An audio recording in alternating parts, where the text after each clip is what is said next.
Mesdames, Messieurs, bonjour et bienvenue à cette nouvelle audience du tribunal de l'actualité. C'est le prétoire du tribunal de l'actualité, donc sur Radio Watt FM et sur la télévision True TV.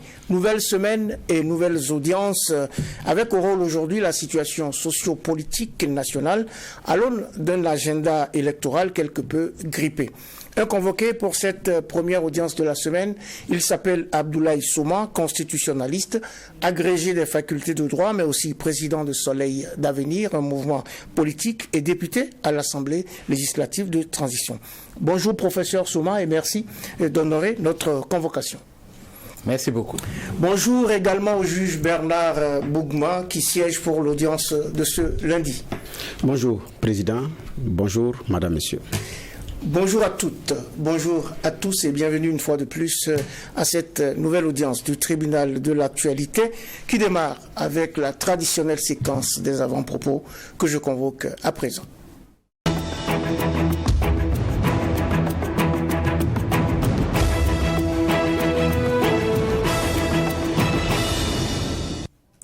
Aujourd'hui, c'est lundi et comme tous les lundis, nous avons droit, en guise d'avant-propos, à la minute motivation du juge Bernard Bougma. Oui, et aujourd'hui, c'est une pensée de Amanda Bradley que je partage. Elle dit « Suis ton rêve. Si tu trébuches, n'arrête pas et ne perds pas de vue ton objectif. Continue vers le sommet, car ce n'est qu'au sommet que tu auras une vue d'ensemble. » Fin de citation. Je répète, suis ton rêve. Si tu trébuches, n'arrête pas et ne perds pas de vue ton objectif. Continue vers le sommet, car ce n'est qu'au sommet que tu auras une vue d'ensemble. Fin de citation. J'ai dit c'est une citation de Amanda Bradley qui invite chacun et chacune à suivre son rêve.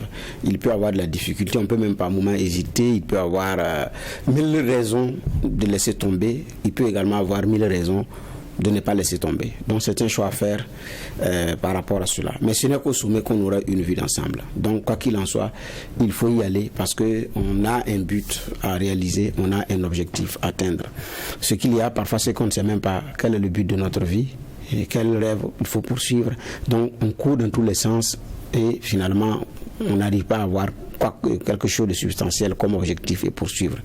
Donc c'est une invite à chacun et à chacune de ne pas laisser tomber son rêve et de poursuivre pour réaliser son rêve. En ce moment, on aura atteint le but de notre vie.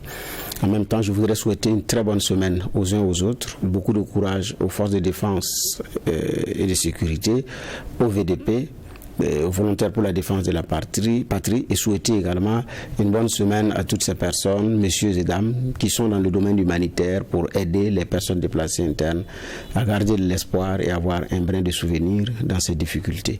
Beaucoup de courage encore à tout le monde. Excellente semaine et merveilleux lundi. Excellente semaine et merveilleux lundi. C'est la première audience, donc c'est la 28e semaine de l'année 2023 qui aborde la question de la conduite institutionnelle de la transition au lendemain de la 63e conférence au sommet des chefs d'État et de gouvernement des pays membres de la communauté économique des États de l'Afrique de l'Ouest, CEDEAO. À la barre des convoqués pour décrypter cette actualité, Abdoulaye Souma, constitutionnaliste, agrégé des facultés de droit, président du mouvement Soleil d'Avenir, mais également député à l'Assemblée législative de transition. Plusieurs casquettes qui lui confèrent un profil idéal pour aborder avec nous, pour vous, le sujet au rôle aujourd'hui. N'est-ce pas, Bernard Bougma? Oui, effectivement, c'est au bord de cela, mais moi je... des questions de généralité. Bien sûr. Voilà. Alors, la première question de généralité, les partis politiques avaient été invités dans leurs composantes à se pencher sur des textes majeurs qui régissent la vie des partis politiques. Certaines formations avaient dit que c'est très difficile de pouvoir se réunir compte tenu du fait que les activités des partis politiques sont suspendues compte tenu du communiqué numéro 3. Alors aujourd'hui, ce que je veux savoir, est-ce que vous, au niveau de l'ONA, vous avez pu vous réunir et qu'est-ce que vous aviez arrêté avant d'aller à cette rencontre? Merci beaucoup, messieurs les jurés de l'actualité. Mais la phrase de motivation du juge Bougma est trop belle pour que je laisse passer l'occasion d'en parler. Ah, puisque cette phrase est celle que j'utilise chaque matin Vous savez que le credo de mon parti politique, c'est jusqu'au bout du rêve. Exactement. J'ai un rêve, c'est le rêve d'une bonne gouvernance du Burkina Faso, le rêve d'une rénovation du Burkina Faso, le rêve d'une grandeur du Burkina Faso, le rêve d'un bonheur des Burkinabés. C'est la raison pour laquelle, entre-temps, j'ai signé l'engagement politique et c'est cette ligne de rêve qui conduit mon action sur le champ politique. Ce qui fait que je vais également insister sur son appel, parce que chacun doit avoir un rêve idéal, un rêve de bienfaisance pour sa communauté. Et je le suivrai aussi lorsqu'il a adressé ses encouragements aux forces de défense et de sécurité qui se battent pour nous tous au front, et tous les acteurs qui sont au front de la lutte contre le terrorisme, pour la stabilisation de notre pays, chacun à son niveau. Et chacun à son niveau signifie que c'est chacun dans son domaine qui fait l'action nécessaire pour la sécurisation et la paix dans notre pays, qu'on soit journaliste, politique, FDS, VDP ou toute autre qualité nationale. Le front est divers parce que les problèmes de chez nous sont divers. Et donc, c'est dans ce sens-là que mon intérêt pour la gestion de notre pays est un intérêt constant, tout le temps renouvelé, parce que les questions sont sans cesse renouvelées. Nous avons des défis tous les jours. Et l'un de ces défis, c'est le défi des réformes. Et c'est à cet égard que les blocs politiques avait reçu du ministère de l'administration territoriale et de la décentralisation une invitation à réagir à deux projets de texte essentiellement, la réforme sur les partis politiques et puis la réforme électorale. Évidemment, vous avez vu quelques communiqués par voie de presse de blocs politiques disant que comme les activités des partis politiques sont suspendues et que la réaction d'un bloc politique à ce type de questions nécessite des concertations internes si on veut être crédible, et que sur la base de cette donnée, ces blocs-là, notamment au niveau de l'APMP, l'ex-APMP et puis l'ex-CEFOP, ont clairement dit qu'ils ne pouvaient pas réagir. C'est la même chose au niveau de l'ONA, que j'ai le privilège de diriger. Nous avons reçu cette invitation à réagir. Nous avons posé la question de savoir s'il y avait un délai. Il n'y avait pas de délai. Donc, nous sommes restés, nous sommes supposés rester en attente de possibilités de concertation pour pouvoir réagir. Parce que j'ai fixé une ligne de gouvernance dans l'ONA qui est la concertation et la crédibilité. Et donc, s'il y a des questions aussi lourdes, ce n'est pas l'opinion du professeur seulement qu'il faut faire passer, c'est une opinion concertée. Les concertations impliquent l'implication d'une plus large marge de nos bases politiques. Et évidemment, parfois, ça peut exiger quelques réunions qui, de mon point de vue, peuvent poser des problèmes quant à ce communiqué numéro 3. C'est dire que le communiqué numéro 3 devient un caillou dans les bottes de fonctionnement des partis politiques, mais aussi de la République, dès lors que la République peut avoir besoin des partis politiques pour accomplir certaines tâches utiles. C'est dire que pour l'instant, nous n'avons pas répondu, nous n'avons pas réagi parce que les mécanismes de réaction ne sont pas pour l'instant activables. Alors, il faut juste préciser que l'ONA, c'est l'opposition non affiliée. Oui, exactement. Oui, mais dans ces conditions, que faut-il faire? Est-ce qu'il faut s'attendre à ce que ce communiqué soit purement et simplement abrogé, ou bien il faut faire avec tout le risque possible, parce que même les réunions du bureau politique national ne sont même pas possibles? Oui, bon, moi j'ai déjà eu l'occasion de faire l'analyse. Je pense aussi que sur ce plateau, j'ai déjà eu l'occasion de le dire. Je crois que j'ai salué la responsabilité des blocs et des acteurs politiques en ce moment. Parce que le respect de ce communiqué est juste une question de courtoisie républicaine et de responsabilité républicaine. C'est juste que, bon, on ne veut pas ajouter des problèmes à des problèmes parce que la République en a déjà. Sinon, vous savez très bien que sous l'angle du droit, même celui qui n'a pas fait droit voit très bien que c'est qu'à donner une constitution qui est la liberté d'action, de création et d'activité des partis politiques. Ça ne peut pas être retiré par un communiqué futile du chef de l'État. D'un point de vue juridique, ce n'est pas possible. Oui, mais l'UPC a échoué devant le juge administratif. J'ai aussi expliqué que la démarche de l'UPC, c'est une démarche juridique, mais qui n'a pas emprunté le bon chemin juridique, et que le bon chemin juridique, politique, parce que le communiqué du chef de l'État, on l'attaque pour inconstitutionnalité, c'est-à-dire que pour contrariété avec la Constitution. Dans notre pays, le seul juge capable de juger une inconstitutionnalité, c'est le Conseil constitutionnel. Donc si vous amenez une question d'inconstitutionnalité quelque part devant un autre juge, automatiquement il est incompétent.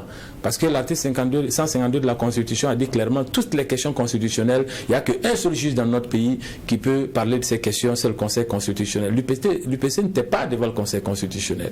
Il était devant le Conseil d'État, donc du tribunal administratif, ce qui est manifestement pas possible.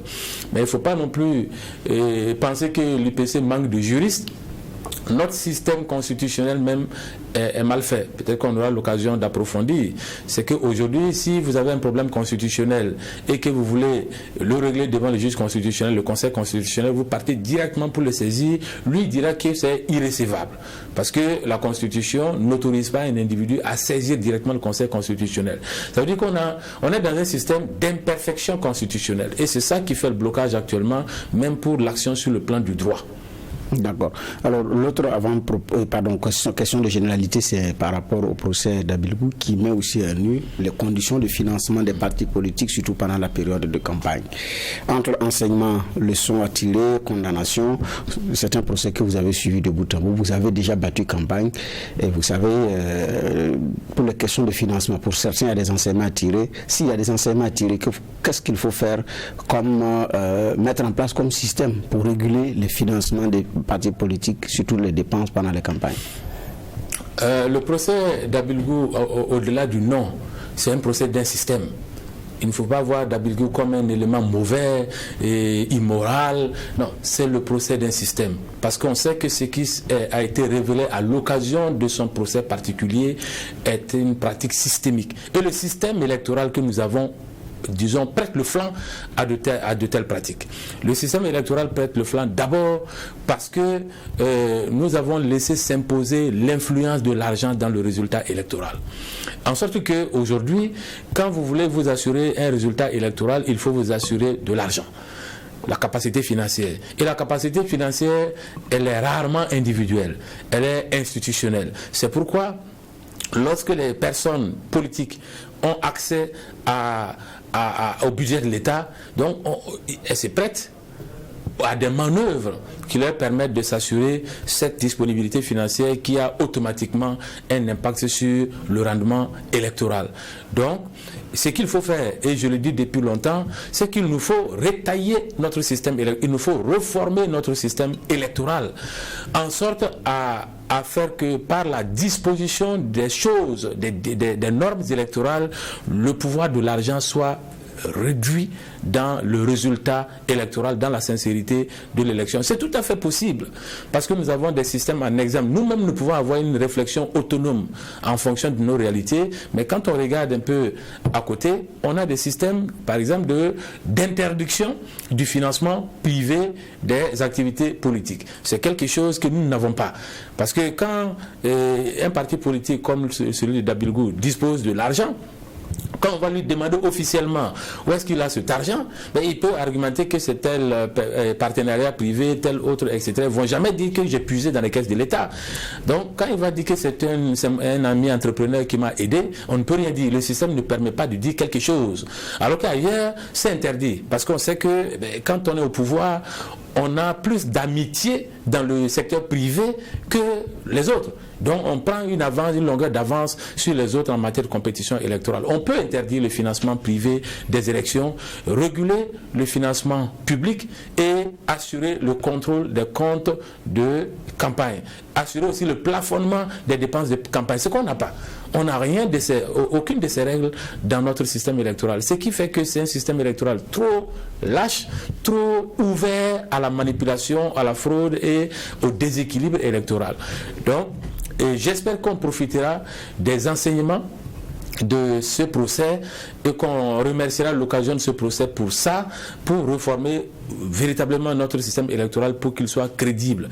Et vous voyez aujourd'hui les problèmes que nous avons sur le plan politique, les problèmes de crédibilité de la classe politique que nous avons dérivent de ce que les gens savent que ceux qui gagnent les élections ne sont pas les meilleurs en termes politiques. eh bien, ils les gagnent seulement en raison de leur avance sur le plan financier. Alors que le plan financier ne crée pas la bonne gouvernance, ne crée pas la crédibilité politique. Donc on est dans ce système qu'il faut forcément refonder. Il faut refonder ce système et vous êtes juste dans le prétoire du tribunal de l'actualité qui reçoit pour vous aujourd'hui Abdoulaye Souma.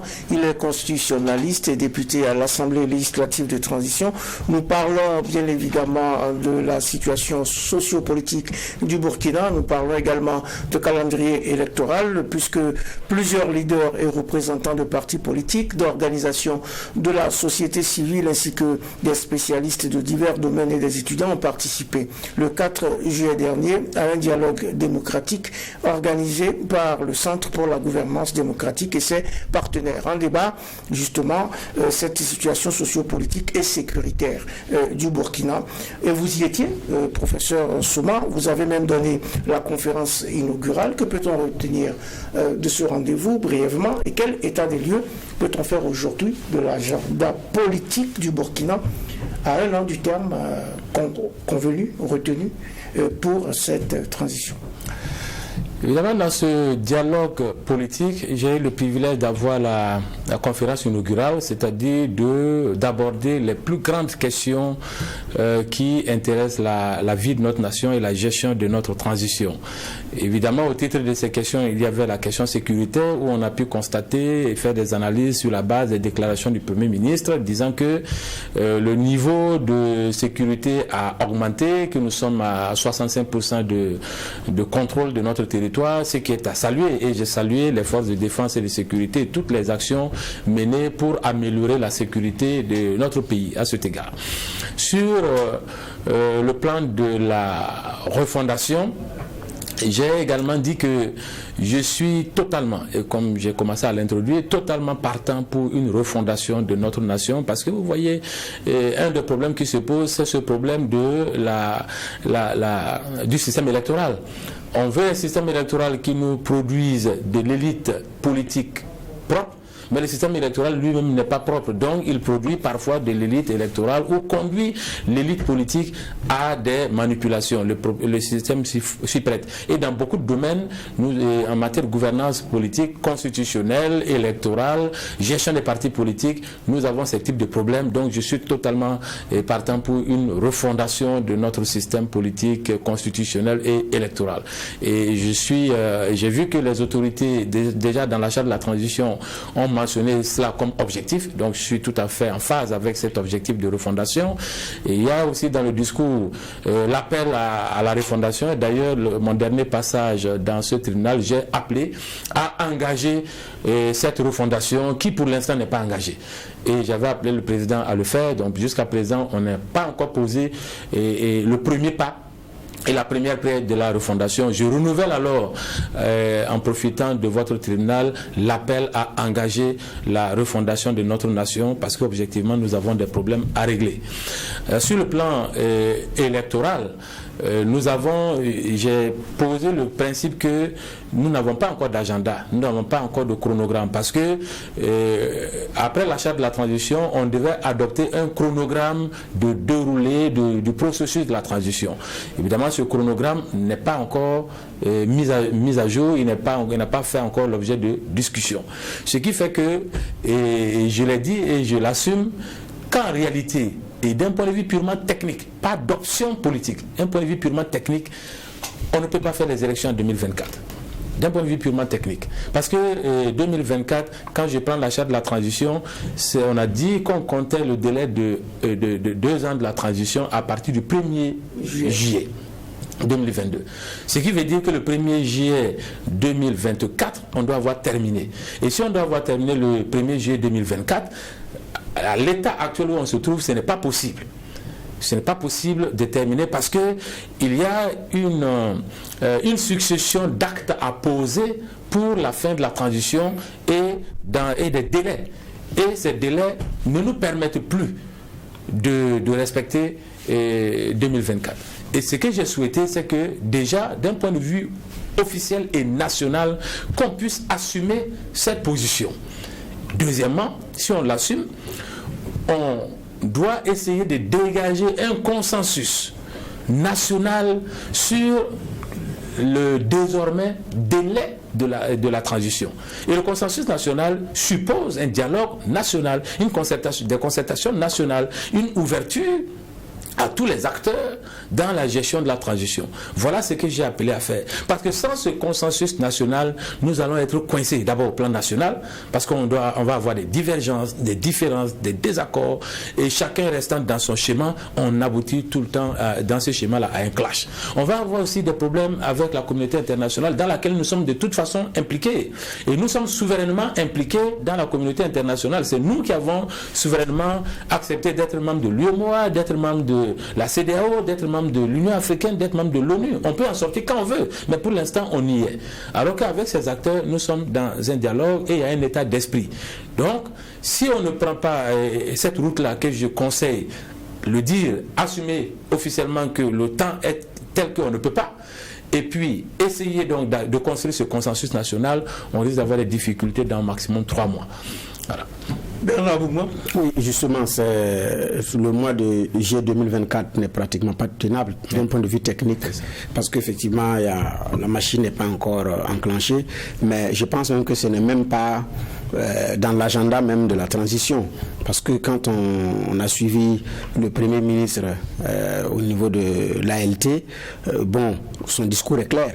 Voilà, si à la paix on peut y aller, c'est pas dit qu'on essaie au nom d'un compromis qui permet de prolonger tout et tout. C'est le principe. J'ai même l'impression que on veut même pas pour nous-mêmes entendre parler de la chose électorale. Même s'il faut penser à un report, l'évoquer même déjà ça agace au niveau des autorités.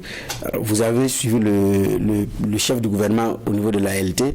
Alors donc ce n'est pas que techniquement. Je pense même que d'un point de vue même volonté politique, ce n'est pas à l'ordre du jour. Oui, j'ai aussi déjà eu l'occasion de parler de cette déclaration du Premier ministre devant l'Assemblée. J'ai regretté la forme de la déclaration parce que ce type de questions se prépare. Ce type de déclaration se prépare. La manière dont ça s'est passé, on a l'impression que le Premier ministre n'avait pas envisagé d'en parler. Puisque dans son discours normal, il n'y avait aucune question se rapportant au chronogramme et aux élections. C'est à l'occasion de la question d'un député et qu'il a dû réagir. Donc, je me suis dit que c'est une réaction sur le tard. Alors que ce type de choses, il faut avoir une coordination résultant des conclusions résultant de concertation. Donc, moi, je pense qu'il n'aurait pas dû parler de cette façon. Et le résultat de reporter ou de ne pas reporter les élections doit venir d'un compromis. Et je sais, et pour l'instant, moi, je le dis officiellement, on ne peut pas tenir 2024. Mais qu'est-ce qu'il faut faire pour le dire? Et qu'est-ce qu'on peut tenir? Le nouveau délai, forcément, si ce délai va résulter unilatéralement d'une autorité, ça va poser un problème. Il faut que le nouveau délai résulte de concertation nationale et qui fasse l'objet d'un consensus. C'est seulement à ce prix-là qu'on pourra assurer la tranquillité de la gestion de la transition. Si on procède autrement, je suis sûr qu'on aura des difficultés. Je connais le fonctionnement de l'État, je connais la gestion de ce type de problèmes, j'ai l'expérience dedans. On ne peut pas, dans la situation de Burkina Faso, vouloir imposer unilatéralement un point de vue. Ça ne marchera pas. Pourtant, aujourd'hui, vous voyez, les Burkinabés ont l'esprit préparé à ce que, techniquement et politiquement, 2024 soit sauté, mais on ne peut pas, on ne va pas admettre que 2024 soit sauté de façon juste autoritaire. Voilà. Donc, je reconseille la voie de la concertation pour dégager un consensus national sur le nouveau délai de la transition.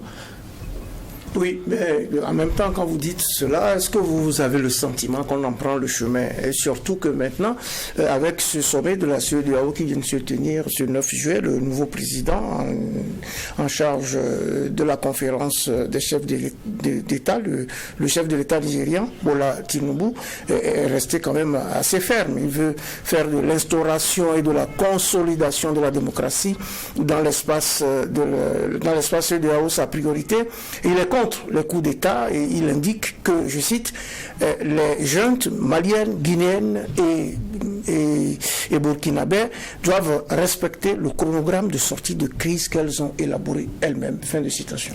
Vous voyez, tout de suite, dans quelques jours, les gens seront obligés de me donner raison. Parce que c'est depuis quelques mois que j'ai anticipé ce type de choses.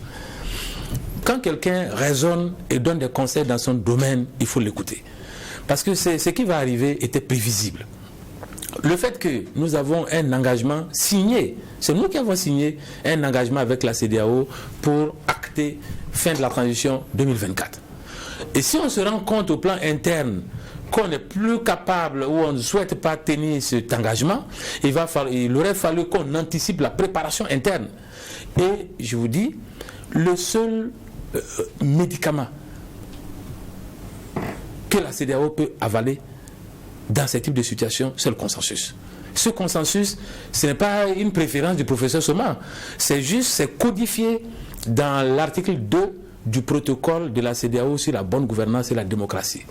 On dit dans ce protocole, tout le monde peut le lire, qu'en matière électorale, si on doit bouger des lignes, ces lignes doivent être bougées sur la base d'un consensus, d'un large consensus. Je cite les mots, un large consensus national.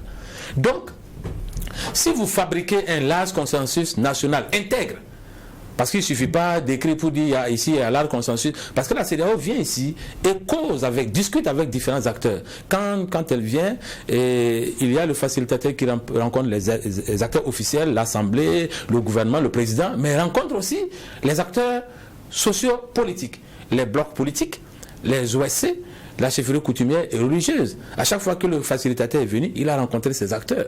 Si vous n'avez pas coordonné avec ces acteurs un consensus, quand vous allez dire que vous ne pouvez pas et qu'on va poser la question à ces acteurs qui ne connaissent pas votre point de vue, ces acteurs vont dire que pour l'instant, voyez, donc on risque d'avoir des discordances nationales qui poseraient problème et ça ne sert pas.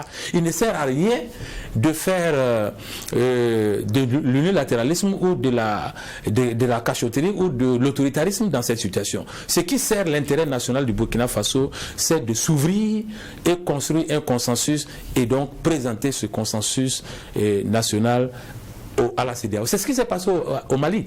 Dans le cas du Mali, lorsque le premier délai fixé par la CEDEAO arrivait, on s'est rendu compte que le chronogramme même électoral, même si on veut l'intégrer dans le temps qui reste, n'est pas possible. Au niveau du Mali, on a organisé des échanges et des assises au niveau national, l'objectif étant de dégager le consensus. Et quand on a dégagé le consensus, c'était sur 4 ans. On a présenté le consensus à la CEDEAO, il y a eu des échanges qui sont engagés avec les autorités et la CEDEAO a finalement accepté qu'au-delà même du temps qui valait quasiment 2 ans passés, on peut encore donner 2 ans. Et c'est ce délai dans lequel nous sommes. Et aujourd'hui, vous voyez très bien que avec cette manœuvre, le Mali a réussi à s'intégrer et à stabiliser sa situation jusqu'à certaines conclusions récentes. Les conclusions et de l'UEMOA et de la CEDEAO, à partir de ce moment, progressivement sur le Mali, n'ont été que d'ouvrir. Donc, on a un exemple qui fonctionne parce que inspiré par des conseils avisés, les gens connaissant le domaine. Ici, je fais la même chose, j'indique la voie qui va nous permettre d'être stable, d'être coordonné, d'être tranquille dans la gestion de notre transition et atteindre les objectifs. Et j'espère vraiment que les autorités suivent vos émissions et qu'ils écoutent ce que nous sommes en train de dire. Parce qu'on ne le dit jamais. On ne le dit jamais avec des injures, avec de la haine, on le dit toujours avec de l'élégance, avec de la courtoisie, avec de l'intérêt national. Tous ceux qui donnent des conseils ne sont pas des ennemis de la transition. Moi, je n'ai pas encore rencontré un ennemi de la transition. Mais j'ai rencontré des gens qui font des analyses et qui donnent des conseils, qui s'inquiètent de la situation nationale. Et donc, je terminerai par ça, quand vous avez lu le point de vue du président du Nigeria, qui est donc, et tout le monde le connaît, moi je le connais avant, c'est en raison de la maîtrise de tous ces éléments qu'on donnait des conseils 2 mois, 3 mois à l'avance. Parce que moi je savais très bien comment allait tourner la présidence de la CEDEAO, et je sais les points de vue de ce monsieur qui a souffert des éléments d'un pouvoir résultant d'un coup d'État, Sani Abacha par exemple. Et je sais qu'il a une aversion. Et s'il doit traiter une question concernant un coup d'État, il va avoir une réaction beaucoup moins flexible, plus ferme. On savait ça. Et aujourd'hui, c'est aussi une question de principe. Je ne vois pas quelqu'un qui adore les coups d'État. Même ceux qui font les coups d'État, ils ne disent pas qu'on fait ça parce qu'on aime. Ils disent qu'on est obligé. Ça veut dire que personne n'aime le coup d'État. Personne n'aime les coups d'État. On est dans cette première audience donc, du tribunal de l'actualité. Nous recevons Abdoulaye Souma qui est constitutionnaliste. On parle bien évidemment de la situation sociopolitique du Burkina et notamment de l'agenda politique électoral qui doit se dérouler maintenant. Bernard Bougma. Oui, mais nous avons trouvé avec la CEDEAO un compromis dynamique qui dit si ça va, on organise même avant date. Maintenant, si ça ne va pas, on peut effectivement reprogrammer. Donc, je pense que quand même c'est une passerelle qui nous permet de reporter aisément. Je pense que c'est d'ailleurs sur ça que comptent nos autorités quand elles ne disent rien par rapport à l'échéance de juillet 2024. Non, on peut compter sur le compromis dynamique, mais on a un comportement à avoir si on veut activer le compromis dynamique. Le compromis dynamique ne veut pas dire je vais coincer l'interlocuteur. Il ne faut pas qu'on soit dans une posture où on va les mettre devant le fait accompli. Le compromis dynamique, justement, on n'est pas en train de l'utiliser. Et c'est ce que j'ai regretté. On a le droit qui encadre la transition, de faire du report. En fait, on n'a pas besoin d'insulter la CEDEAO. On n'a pas besoin de transformer la CEDEAO en un ennemi de la République. En droit, on peut utiliser juste le droit qu'on a avec la CEDEAO, les accords qu'on a avec la CEDEAO pour dire à la CEDEAO, comme il l'a souligné, dans les accords, on a la notion de compromis dynamique. Le compromis dynamique signifie que ce qu'on a fixé comme délai peut bouger soit en avance, soit en arrière. Maintenant, si la CEDEAO voulait bouger la date en avant ou en arrière, la CEDEAO devait informer les autorités burkinabées. Mais même dans l'accord, la CEDEAO a laissé la main aux autorités burkinabées. En fait, on n'a pas besoin de bras de fer. Comme c'est nous qui avons la main pour dire les lignes de la transition, si on doit les bouger ou pas, il n'y a qu'à constater officiellement que ces lignes-là, nous on souhaiterait que la ligne bouge. Et on a le droit de le dire en fonction de cet accord. Maintenant, si on veut voir la CEDEAO pour dire qu'on souhaite que la ligne bouge en arrière, c'est-à-dire plus tard que 2024, il va falloir qu'on lui propose aussi quel est le délai pour lequel nous souhaiterons que la ligne bouge. Et c'est là où se trouve le problème, puisque on sait que les lignes vont bouger, mais on ne sait pas jusqu'à quand. Et le quand, normalement, ça ne peut pas résulter que du président ou du premier ministre ou du gouvernement, ça doit résulter d'un consensus national. Posons les actes. Faisons l'ouverture nécessaire pour construire ce consensus national et aller voir la CEDEAO. Il n'y a pas besoin de bras de fer. La CEDEAO, pour l'instant, je ne vois pas ce qu'elle a fait qui est contre nous. De toute façon, nous, on a le droit, dans l'accord avec la CEDEAO nous a donné le droit de solliciter l'aide de la CEDEAO, et de dire à la CEDEAO ce que nous souhaitons pour qu'on puisse engager une discussion. Donc, je ne vois pas pourquoi nous ne provoquons pas cette discussion, ces échanges diplomatiques de courtoisie, d'accompagnement avec la CEDEAO, au lieu de rester dans un discours belliqueux avec quelqu'un qui n'est pas en bagarre avec vous. D'accord. Oui, ce que vous dites, c'est vrai. Mais en même temps, la question, c'est l'impact. Est-ce qu'aujourd'hui, la CEDEAO a suffisamment de leviers de pression sur nous? On a vu avec le Mali, à un moment donné, certaines sanctions, c'est comme un coup d'épée dans l'eau. Alors aujourd'hui, est-ce que cette même CEDEAO, d'ailleurs, a des leviers de pression sur le Burkina Faso, à tel enseigne que nous n'ayons pas le choix que d'ouvrir la discussion? Alors là, je vais être très clair, très net et très direct. La CEDEAO a des leviers de pression. Il faut qu'on le dise très clairement. Il ne faut pas penser que la CEDEAO c'est une affaire inutile, donc de toute façon, il vaut mieux éviter. Pourquoi? Quand vous prenez le mémorandum d'accord entre la CEDEAO et le Burkina Faso, il y a toutes les organisations, les grandes organisations internationales auxquelles le Burkina Faso est parti, qui sont dans cet accord. La CEDEAO, et si on veut, l'UEMOA, l'Union africaine et l'ONU.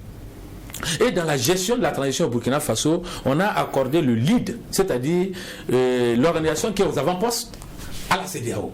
Quand la CEDEAO va prendre une position, les autres vont s'aligner. Est-ce que nous voulons faire face à la CEDEAO à la fois, à l'UEMOA, à l'Union africaine et à l'ONU, pour les combattre à la fois? Moi, je ne souhaite pas ça à mon pays.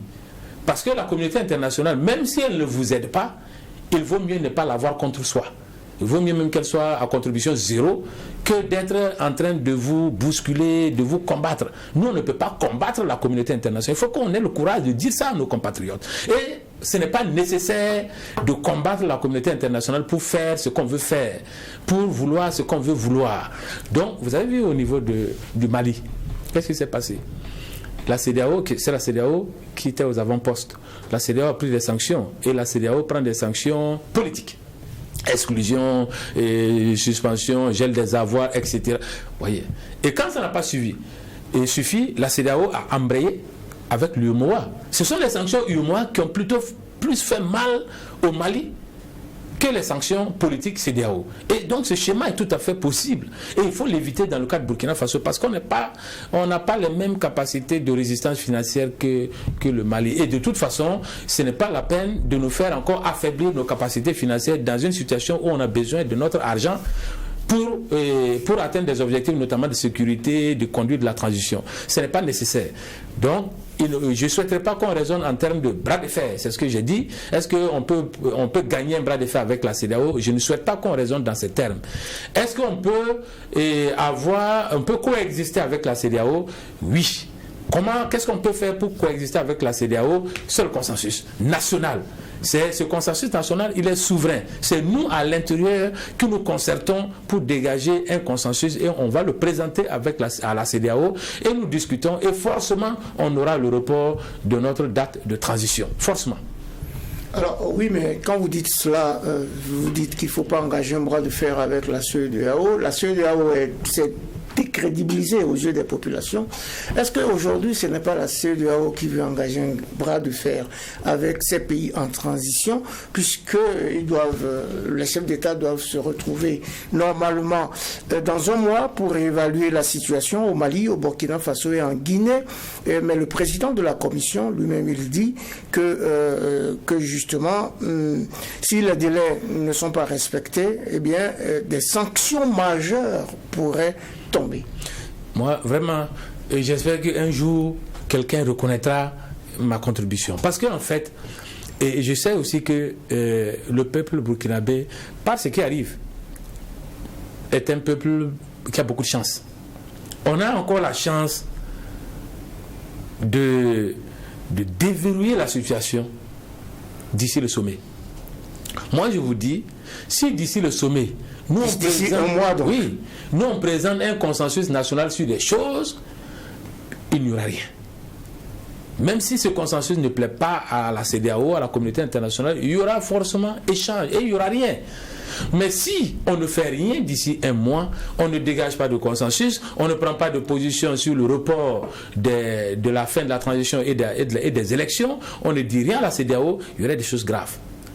Et ces choses graves, il vaut mieux ne pas avoir à les gérer. C'est ce que je conseille. Il vaut mieux ne pas avoir à gérer des difficultés qu'on peut éviter. Évitons ces difficultés, c'est mieux pour notre pays. Notre pays a besoin de tranquillité, de stabilité pour continuer à gérer sa transition, atteindre des objectifs.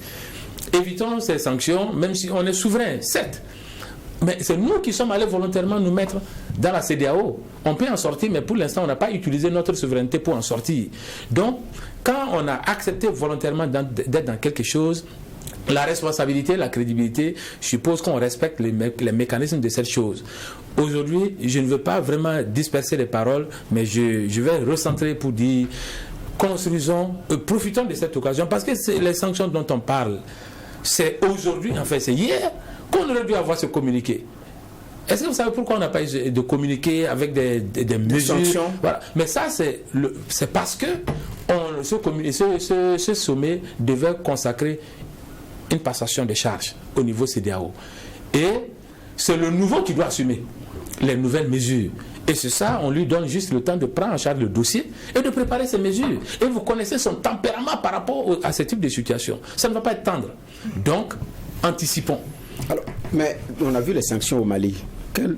Les effets des sanctions de la CEDEAO sur le Mali?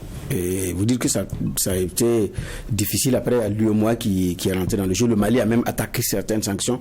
Mais quel a été l'impact de ces sanctions sur le Mali? Moi, je vous dis, sans avec tout le devoir de responsabilité, de réserve, de confidentialité qui m'impacte dans la situation du Mali, c'était difficile. En tout cas, ce qu'il faut savoir, c'est que la situation a été plus difficile avec les sanctions qu'elle n'aurait été sans les sanctions. C'est ça qu'on peut dire. J'étais dedans. Et avec la fermeture des frontières, l'interdiction de commerce, etc., les prix ont augmenté tout de suite. Le gaz, donc c'était compliqué. Et au niveau, on a eu les gels des avoirs, non pas des individus, mais de l'État. De façon surprenante. C'est-à-dire qu'aujourd'hui, imaginez hier, si on avait ces sanctions, on se réveille aujourd'hui avec pas d'accès du Burkina Faso à son argent à la BCEAO. Qu'est-ce qu'on fait à la fin du mois? Comment on fait pour payer les gens?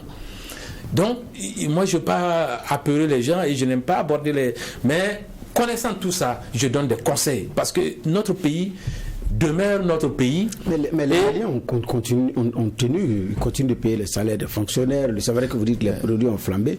Mais quoi qu'il en soit, le Mali a tenu. Mais je vous ai dit, on n'a pas les mêmes capacités de résilience financière entre le Mali et le Burkina Faso. Ça aussi, c'est le peu que je puisse dire. Et si vous devez avoir 1 milliard ou même un père de famille, 100 000 francs pour gérer votre famille chaque mois, il vaut mieux assurer d'avoir ces 100 000 francs que de se mettre dans des problèmes qui vous réduisent à 40 000 francs. Quand vous aurez 40 000 francs pour gérer votre famille alors que vous avez besoin de 100 000 francs, vous ne pouvez pas dire que ce n'est pas difficile ou que ça n'a pas eu d'impact. Voici en fait la situation qui s'est manifestée. Et au Mali, vous avez vu les contributions privées. Il y a des particuliers et maliens qui ont envoyé. Il y a des choses, des leviers qu'on a pu activer dans le cas du Mali nous ne dispose pas, dont on ne dispose pas forcément dans les situations du Burkina Faso. Je ne dis pas que même si on ferme les yeux et que les sanctions arrivent, tous les Burkinabés vont mourir. Non. Nous-mêmes, on sera en train de faire des efforts pour que la situation puisse tenir. Mais je dis, il est mieux de ne pas faire face à ces situations et il est possible pour nous de ne pas faire face à ces situations en utilisant juste les accords qu'on a avec la CEDEAO. Il faut utiliser les accords qu'on a avec la CEDEAO, nous dit notre convoqué du jour, Abdoulaye Souran, constitutionnaliste. Nous parlons de la situation sociopolitique du Burkina pour cette première audience du tribunal de l'actualité de la semaine qui commence. Justement, le président nigérien vient à peine d'arriver au pouvoir et on lui confie la charge de la CEDEAO et il a ce discours ferme et difficile. Il est là pour 1 an de mandat. Est-ce qu'on ne peut pas dire que c'est juste une tempête dans un verre d'eau et qu'il va faire son bruit et puis repartir et que les choses vont continuer comme si de rien n'était? Moi, je ne sais pas si vous le connaissez. Moi, j'ai appris à connaître ces personnalités et j'ai appris à connaître l'impact qu'elles peuvent avoir ces personnalités sur les institutions qu'elles dirigent et dans lesquelles nous sommes membres. Je ne crois pas qu'il est là pour plaisanter. Le fait même qu'il arrive maintenant à la tête de la CEDEAO est quelque chose de préparé et de programmé. Donc, ce n'est pas juste un fait du hasard. Et le fait qu'on ne lui ait pas préparé des mesures que lui doit juste continuer à appliquer est un indice. Donc, l'avis que j'ai, il faut concevoir ce monsieur comme ayant une sorte d'aversion personnelle d'abord contre les coups d'État et les régimes de coups d'État. Il en a souffert. Donc, ça construit son opinion politique contre ce type de situation. Mais ça, c'est sa subjectivité. On peut dire qu'on s'en fout. Mais d'un point de vue institutionnel, il a la tête. Et il a la tête de la CEDEAO. Et la CEDEAO est à la tête de la rangée de la communauté internationale qui gère la situation de Burkina Faso. Il faut faire très attention. Moi, je ne souhaite pas que nous, on soit contre la communauté internationale parce qu'on est membre de la communauté internationale volontairement et souverainement. C'est nous qui avons choisi d'être membres de toutes ces organisations. Et quand on est membre, on a signé des choses. Et ces choses nous engagent à des obligations. Donc, il ne faut pas, parce que quand vous signez un engagement que vous ne respectez pas et que vous ne dites pas aux gens je ne peux pas respecter parce que vous devenez comme une sorte de voyou, d'asocial, etc. Donc il ne faut pas qu'on se retrouve dans ce type de posture. Le Burkina Faso est un État civilisé, c'est un État élégant, c'est un État respecté et respectable.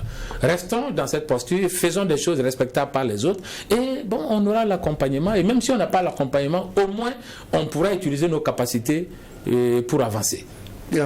Bon, je voulais passer à autre chose parce que le Mali a sa constitution maintenant. Les pouvoirs du chef de l'État sont renforcés, mais en même temps le tapis rouge déroulé pour les coups d'État, les putsch. Mais la crainte aussi, c'est que les marges de liberté d'expression des citoyens par rapport à la désobéissance civile, on a l'impression que ce n'est plus possible. Donc c'est vrai que vous avez accompagné le Mali. Alors rapidement, le mot laïcité faisait débat. Autant dire que maintenant tout est réglé, c'est bon maintenant. Oui, la Constitution est adoptée. Donc, les nouvelles institutions vont appliquer la nouvelle Constitution. Donc, les mots qui sont utilisés vont devoir maintenant être mis à l'épreuve. Si dans une situation, comme le mot laïcité est dans la Constitution, si dans une situation, quelqu'un pense que la laïcité lui pose problème dans ses droits individuels, il y a des mécanismes. Il y a les actions devant la Cour constitutionnelle du Mali, etc. Donc on va rentrer maintenant, non pas dans un débat politique, mais dans une pratique juridique.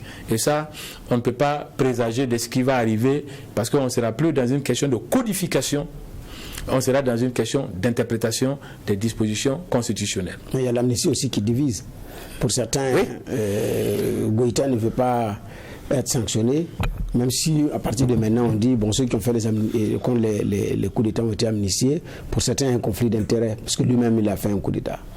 Oui, et ça, quand vous regardez le dispositif anti-coup d'État, il est très ferme maintenant au Mali. Il est très ferme. Mais en même temps, c'est comme si on a gommé tout ce qui est coup d'État passé, c'est-à-dire y compris la situation des acteurs actuels.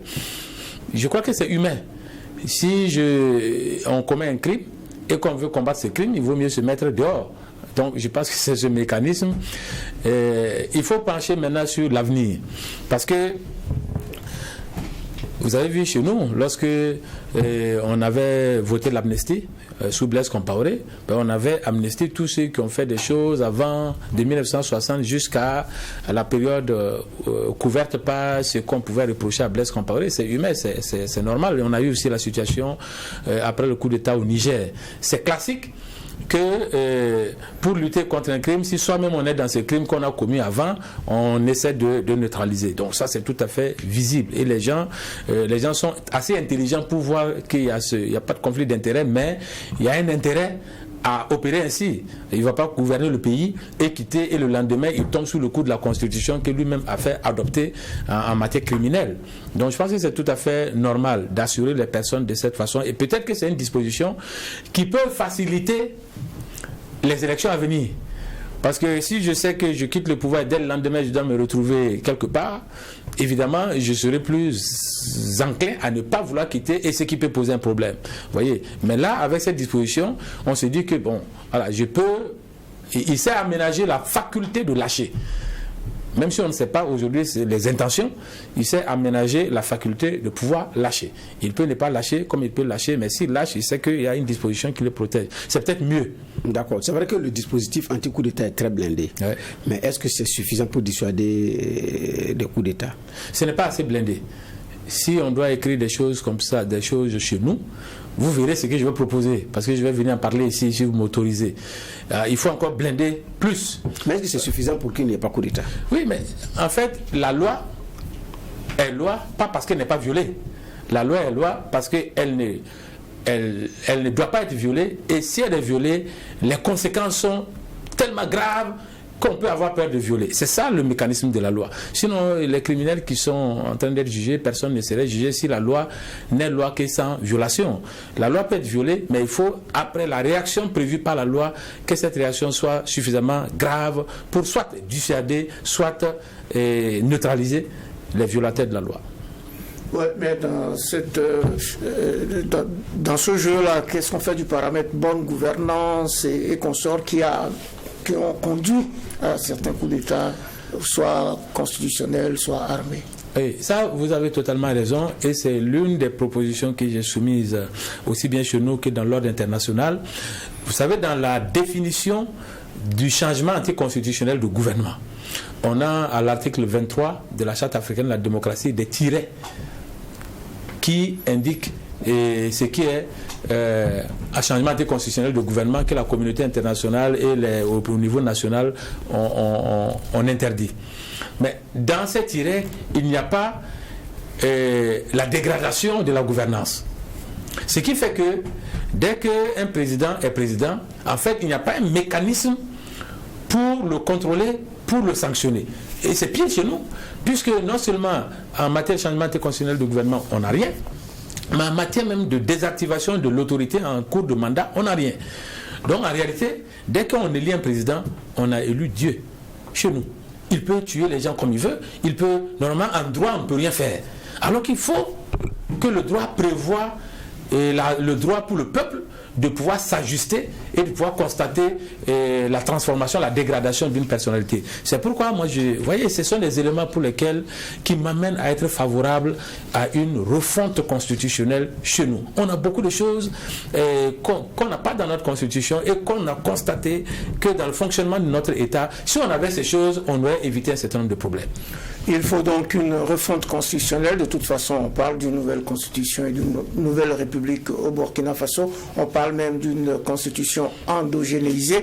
On verra bien où tout cela nous mène. On aura d'autres rendez-vous pour parler de ces questions-là. Mais le temps qui nous est imparti pour cette audience est arrivé à son terme. Elle s'achève donc. Elle est la première de la 28e semaine de l'année 2023. Nous avons évoqué la situation socio-politique du Burkina au lendemain de la 63e conférence au sommet des chefs d'État et de gouvernement des pays membres de la CEDEAO qui vient de se tenir ce 9 juillet à Bissau, en Guinée-Bissau. Nous en avons parlé avec Abdoulaye Soma, constitutionnaliste, agrégé des facultés de droit, mais aussi président de Soleil d'Avenir, un mouvement politique, et député à l'Assemblée législative de transition. Merci, professeur Soma, d'avoir honoré notre convocation. C'est moi qui vous remercie. Merci, juge Bernard Bougman. Merci, président. Et merci aux équipes techniques de réalisation ainsi qu'à vous tous, auditeurs et auditrices de Watt FM, téléspectateurs et téléspectatrices de Tri TV, pour votre fidélité et pour votre attention. Hommage à toutes nos forces combattantes, courage à chacun sur son front de travail pour la restauration et la sauvegarde de la patrie. Et puis n'oubliez pas, beaucoup peuvent avoir ce que vous avez, mais personne ne peut être ce que vous êtes. Prenons donc soin les uns des autres en attendant de retrouver le tribunal de l'actualité. Demain, mêmes heures, mêmes antennes, avec un maillet toujours aussi juste, incisif et sans complaisance.